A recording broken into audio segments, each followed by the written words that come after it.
আসসালামু আলাইকুম। সবাই কেমন আছো? আল্লাহর রহমে আমিও খুব ভালো আছি। আজকের আপনাদের সঙ্গে শেয়ার করছি পাস্তা রেসিপি ঘরোয়া উপকরণ দিয়ে। প্রথমে আমি কড়াতে পরিমাণ মতো পানি দিয়ে দিয়েছি, ওর মধ্যে লবণ স্বাদ অনুযায়ী আর কিছুটা সয়াবিন তেল দিয়ে দিয়েছি, দিয়ে ভালো করে ফুটিয়ে নিয়েছি। ওর মধ্যে আমি পাস্তাগুলো দিয়ে দিলাম। পাস্তাগুলো দিয়ে এখন এটা আমি ফুটিয়ে নেব ভালো করে। যখন এটা সিদ্ধ হয়ে যাবে একটি চামচ নিয়ে এইভাবে চেক করে নেবেন। তো এটা সিদ্ধ হয়ে গেছে, এটা নামিয়ে আমি পানি ঝরিয়ে নেব। এরপর কড়ার মধ্যে আমি পরিমাণ মতো সরিষার তেল দিয়ে দিয়েছি। ওর মধ্যে আমি কয়েক কোয়া রসুন কুচি কুচি করে নিয়েছিলাম, এটাও দিয়ে দিলাম। দিয়ে একটু ভালো করে আমি ভেজে নেব এটা।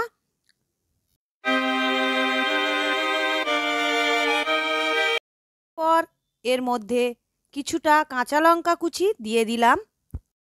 একটা বড় সাইজের পেঁয়াজ আমি কুচি করে রেখেছিলাম, এটাও দিয়ে দিলাম। দিয়ে এখন ভালো করে আমি এগুলো ভেজে নেব। এটা যখন ভালোভাবে ভাজা হয়ে যাবে এর মধ্যে আমি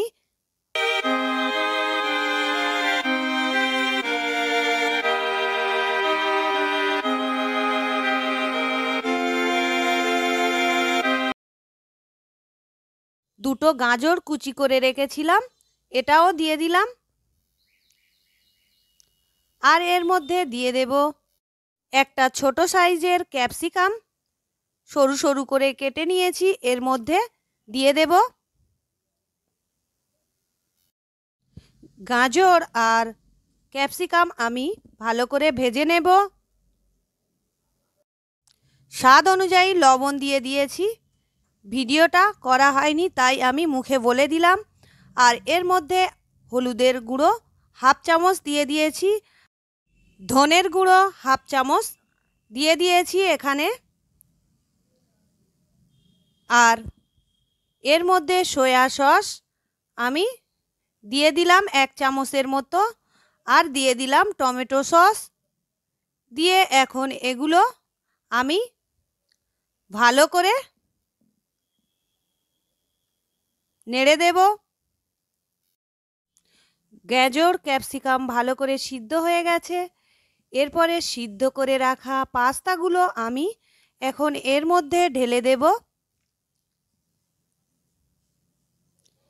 দিয়ে এখন আমি ভালো করে এগুলো নেড়ে দেব।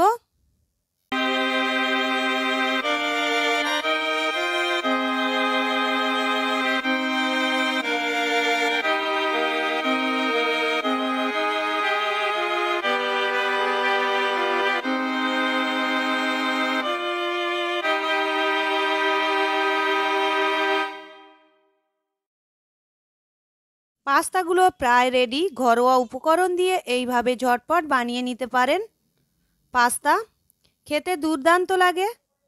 আর আমার এই রেসিপি ভালো লাগলে অবশ্যই লাইক কমেন্ট শেয়ার করে দেবেন, পাশে থাকা বেল আইকন প্রেস করবেন, আর সাবস্ক্রাইব করতে ভুলবেন না। অল নোটিফিকেশান অন করে দেবেন। এরপরে একটি পাত্রে করে ঢেলে আমি গরম গরম পরিবেশন করব। আপনারা এইভাবে বাচ্চাদের বানিয়ে দিতে পারেন, বাচ্চারা ভীষণ ভীষণ খুশি হবে। আর আমার এই রেসিপিটা অবশ্যই বাড়িতে ট্রাই করবেন, আশা করি আপনাদেরও ভালো লাগবে। আর এই রকম সুন্দর সুন্দর রেসিপি পেতে হলে অবশ্যই চ্যানেলটাকে সাবস্ক্রাইব করে দেবেন। আর প্রথম থেকে শেষ পর্যন্ত আমার ভিডিও দেখার জন্য আপনাদের অসংখ্য ধন্যবাদ। আজকের এখানেই শেষ করছি, আবারও পরের ভিডিওতে দেখা হবে। আল্লাহ হাফেজ।